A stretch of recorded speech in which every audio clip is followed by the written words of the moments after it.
Hi, this is Marina from Darkstar Astrology. Happy New Year, and I'm back after a bit of a break. Obviously Christmas, I think I missed a couple of moons, so sorry about that.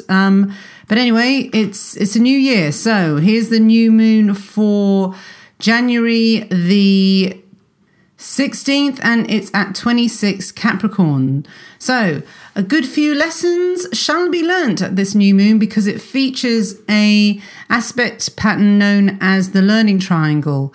And at this new moon, you'll notice that the sign of Capricorn is quite heavily tenanted. Saturn has also just entered Capricorn too, and it is the sign that it's most comfortable and powerful in as well. However, in terms of the decan that this moon is in, it's actually quite a difficult place for the sensitive moon to be. And this is because of Capricorn Decan 3's great ambition to sit in the seat of power. The throne that this goatee moon so craves conflicts with other emotional ties and family demands.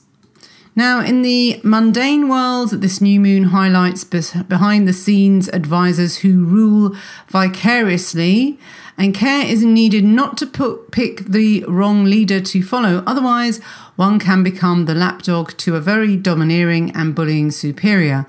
Orders at this time are followed unquestioningly, and although loyalty is admirable, it can be disastrous if misdirected. So this new moon is shrewd and clever, but its power behind the throne vibration can be abused when it's not directly accountable. The king or boss or whoever's in authority will get the comeback for any advice given, whether good or bad, while the advisor will avoid the blame. Sometimes the behind-the-scenes dynamic can make those touched by this new moon seem shadowy and untrustworthy. So what I mean by those touched by this full moon, if this full moon makes an aspect to your sun or your ascendant or your moon, you may be caught up with the energy of this new moon and be seen yourself as being quite shadowy and untrustworthy.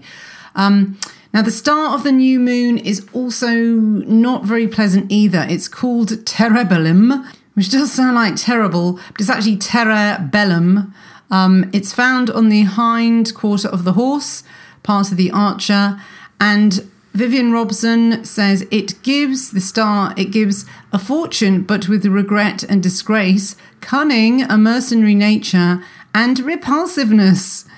The spelling of Terra Bellum is actually an ancient typo, and it actually means, it means literally earth war in Latin. This star speaks of the need to come back down to earth and not lose touch with it.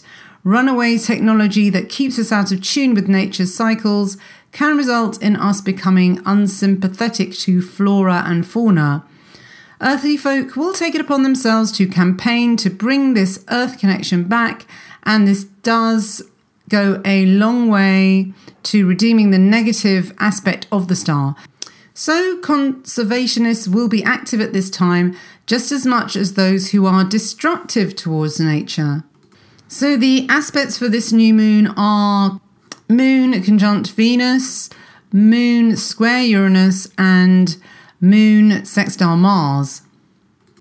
So Moon conjunct Venus usually expects a life of luxury and abundance, and does get it usually, but with all the passivity, the new moon is wide open to being exploited and manipulated by the Svengalis of the world. One thing Moon conjunct Venus wants above all else is peace and love. So those touched by this new moon will be hungry for affection and will comply to keep things as harmonious and pleasant as possible at all times. New moon square Uranus loves to shock, and at this time is apt to rebel against their mother or their mother country, rejecting their own culture by marrying someone of another race or moving to a country where they become the alien. Moon square Uranus needs constant change and is often nervy and electric. So this new moon is exciting and generates a sizzling aura that is constantly on the verge of discovering something novel and unique. New moon sextile Mars is, as you would expect, an extremely passionate aspect, but needs to express its energy physically or sexually. Otherwise, anger management can become a big problem. Mood can change very quickly, but the frantic tide can be very creative. Moon sextile Mars makes us passionate about our artistic products and is very driven towards projecting them out into the world. So all those aspects form part of this learning triangle.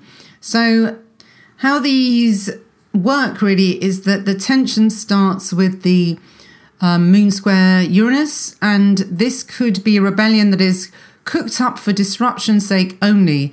There's a possibility of a front man or leader taking the blame for a shady background figure's plotting. And a trap could be set with penetrating words from Mercury conjunct Lilith on vicious star faces. There could be some revenge here. Then there is karmic adjustment that comes with the Uranus quincunx Mars. So here we have an unexpected spanner being thrown in the works. And as always with Uranus, it's a rapid response and it can be shocking as well. But somehow there is an impassioned resolution between Mars and the new moon. So maybe the conservationists of the star Terabellum step in and save the day. So could this be a coup d'etat? Now, if you're touched by this new moon, you might find yourself extremely busy, especially if you're a Capricorn, and it might feel that everything in your life is lopsided in one particular direction. For example, if Capricorn is your 4th house in your chart, then you might find you are inundated with guests or domestic chores, which overwhelm you. Or a loaded 7th house of marriage, well, lucky you. A stream of potential suitors, maybe. Well, as always, there are positives and negatives with this new moon, and you may become too obsessive in one direction and not notice the shenanigans going on elsewhere in your life. So keep your wits about you, as someone might be eyeing up your empty throne. So I called this post Throne Thief. So I mean, I don't know what I mean by that. It just seemed fitting. And I used the illustration of, what is it? Yes, so Lucretia Borgia reigns in the Vatican in the absence of Pope Alexander VI, by Frank Cadogan Cowper. I just love this artist. I've just been using his illustrations, or his paintings rather, to illustrate my blog for a while, because they're just so beautiful, pre-Raphaelite. Now, normally at this point, I'd have something political to rant about, but there's actually nothing. There's nothing to rant about. I don't know. There probably could be plenty to rant about, but I don't think I'm in a very ranty mood. I think I'm quite at peace with myself. Maybe it's just because it's been Christmas and I've taken a break from things. All I can say really is, actually, no, there is something to rant about. At the moment, I'm going through a bit of a dilemma on my website, because I don't really know whether to focus on YouTube or on the website. So maybe you can give me an idea of what I should do, dear viewers. Because for some reason, Darkstar's been going on. I'll give you a bit of a back history of Darkstar. Darkstar started in 2010, really. So, and in that time, when I first started it, it was with a partner. And so it was jointly, he took care of all the horoscopes and I just took care of the moons, basically, and the readings too. And then when we split up, for a while, my traffic dipped because I wasn't really doing horoscopes. But then I realized I had to, and I learned a bit of SEO, and lo and behold, the 2015 horoscopes, I think, when I put them out at the end of 14, they just shot to the top of Google. I had huge amounts of traffic. My followers on Facebook, that was when it really went up to 100,000. So the heyday of Darkstar in terms of traffic was late 2013 all the way to late 2015. And then things started getting political, I guess, because of the immigration crisis in Europe. And strangely, ever since then, my Google rankings have just plummeted. I used to be, if you did a search for one of my moons, new moon or the full moon, they ranked really high. They were probably like 3 on page 1, number 3 or 4 on page 1. now the new moon does a bit better, but the full moon just isn't even. It's page 2. And I don't know why that's happened. And also same with the yearly horoscopes. They used to be on page 1. They used to be like number 1 or 2 on page 1 3 years ago. Now they've just got even less. I don't know what's happened this year. They're on like page 2, 3. And they do bring in the traffic, and then of course it's the ad money as well. Now I'm not relying on ad money so much now. That's why I've had to start selling the horoscopes, and they've done very well sales wise, mainly because now I have a newsletter that people subscribe for, and the subscribers are great for that. I get new subscribers every day. The list is getting bigger, and if it wasn't for that, I mean, that's my lifeblood. Whenever I send out a newsletter every couple of weeks for each moon, I get a lot of traffic and a lot of response and reading orders, everything. So that's really fine. So in a way, I guess the Google dropping me has made me more self-sufficient. And just another thing too is my ranking on Yahoo is a bit better, I've noticed. And my ranking on DuckDuckGo, now this is a different search engine. You can get it with Pale Moon browser, and I think some other browsers do it as well. It's one that isn't. It's one where you won't be tracked, basically. And on that, I'm like number 1 for loads of things. Well, actually, for one of the moons, and I think the yearly horoscopes. I was really shocked. So am I being paranoid, or has Google got something against me? I don't know. It just seems a little bit strange. So I guess that's my rant, is if you see, when I was getting loads of ad money, I mean, it was good. I might not have needed to do readings. It was so good. And you could kind of think, oh, maybe if I want a easy life and earn some good money, maybe just stop talking about controversial things. Don't mention the immigrants. Don't mention anything like that, and you'll be okay in the rankings. But now, what have I got to lose? I don't care anymore. And I will talk about what I'm going to call traditional values, really. Traditional Christian values. Ha ha. And as you probably know, I've been veering towards this for a while, and it's just natural law, as I keep saying, and I don't want to keep repeating it because I sound like a broken record, but I refuse to be put into some kind of right-wing box, because it's not. It's just the values that I talk about and that I've come home to are things that my grandmother would have thought normal, So I want to carry on talking about them, because I think we've lost our communities. We've lost feeling trust towards our neighbours. We've lost that family connection. We've become atomized, which basically means that we're all like alone in our houses. Thank God for the internet, because I think the internet is one way that exiled people who don't feel part of their community can reach out to others who are in the same position. But it's a bit of a shame that there are so many people from the States that I've made friends with that I'd love to meet in real life, and I just can't because it's too far away. And this is the problem, is that the internet has brought the world together, but it's also estranged us from our own communities, like just people across the road. But I don't feel like I have that much in common with people across the road. I mean, if I start talking about, I don't know, archons or the Matrix or even just astrology. Even just astrology is, oh, an astrologer, that's a little bit weird. Even that is already not part of the norm. So, and then another thing as well, just to go further down this being exiled thing, is I don't even fit in with other astrologers because they're all pretty much, as I said before, they're very Neptunian and I'm very Saturnian. So, but I've got some astrology friends, very close ones, and they have the same mindset as me, and it's great. They're so valuable to me.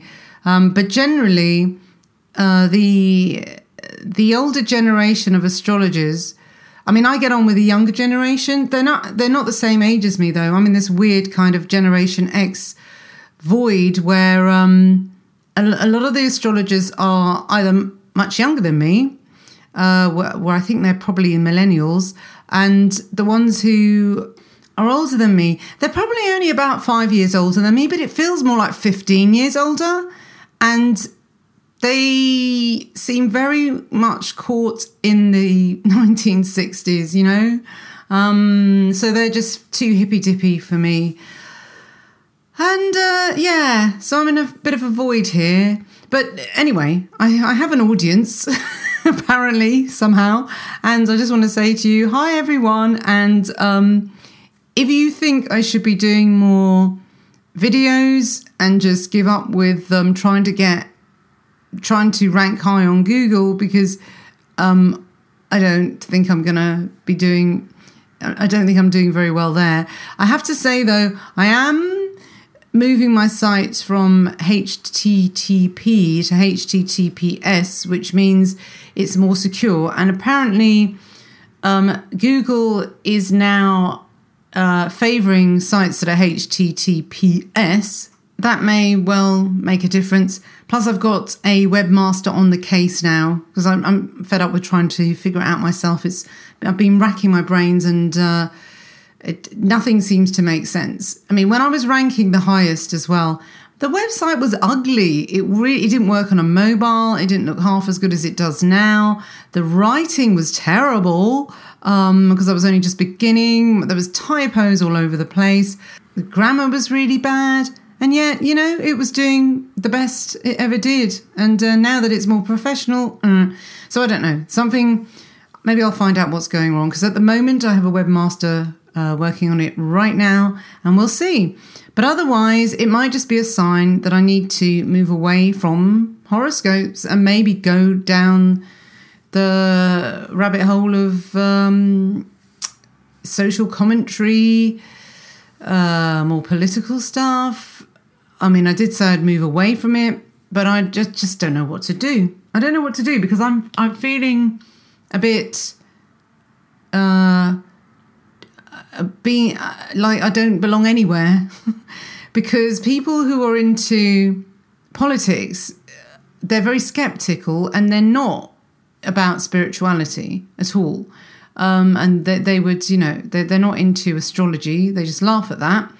But with the astrologers, I find them too woo-woo and a bit too ungrounded. So I don't fit in there. And so what do I do? I don't know.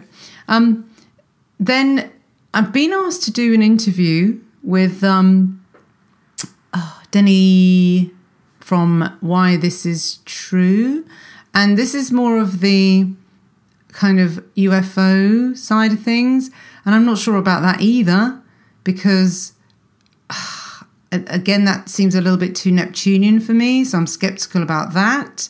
But I'm open-minded about other dimensions. Of course I am, because I do these readings and then people get back to me and say it was spookily accurate. And I just think, well, how the hell did I know that? I'm just looking at a chart and, you know, sometimes it's down to the day. Like something really spot on happens and I don't know how it's done. I just think it's just a coincidence. So there's that. And another thing too is the nearest I can think of what I'm doing here is wanting to get a group of people together that are like of the same spiritual mind. So it could be like a religion.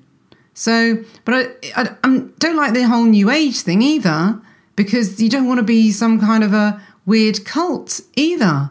So, and I like esoteric Christianity. I like Christianity, but they also say advise against doing tarot and astrology because that's witchcraft. And then people who are into all the pagan, they absolutely detest Christianity. So yeah, so I'm an outcast there. So maybe I just need to get a group of people who just don't fit in anywhere and just call ourselves the Mercurials. And there you have it. We have a community. So here's one Gemini rising, reaching out to all the Mercurials out there. But you know what? I just think this is actually the silent majority. I think we all feel like we are some kind of misfit, but actually it's the misfits who are running the media, and they're making us normies, normal traditional type people with very average values, they're making us feel like we're misfits somehow.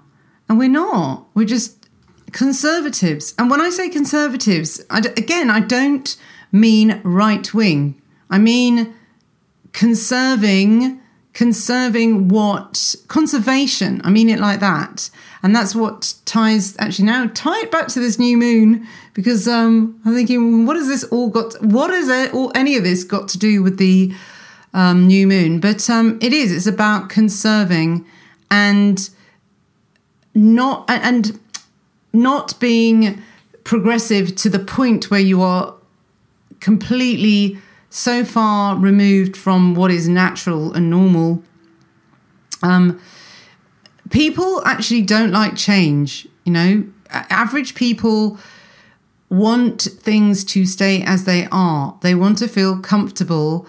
The security of the continuum of things being the same. If you want to go back to your sort of old town where you grew up, you want it to be the same. And yeah, progress is good. I'm not saying that it's not, but we, human beings are creatures of habit, and they don't like change. And all this upset all the time, new rules, new this, new speech codes, which is correct. What do you call this person without offending them for this year? And next year it's going to be changing again. No, we just want it to be, we're just fed up with it now.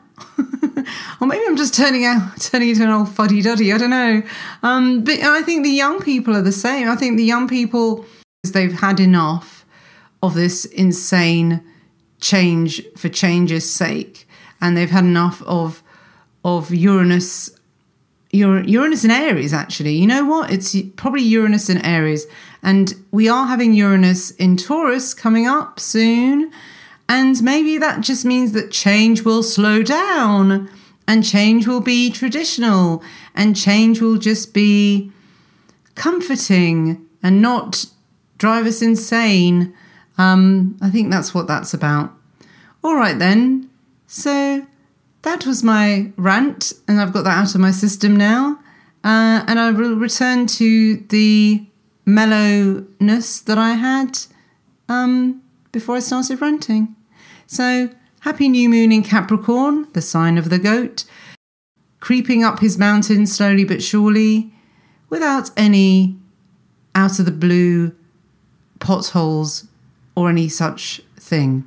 All right then, all the best. Happy New Year. Bye-bye.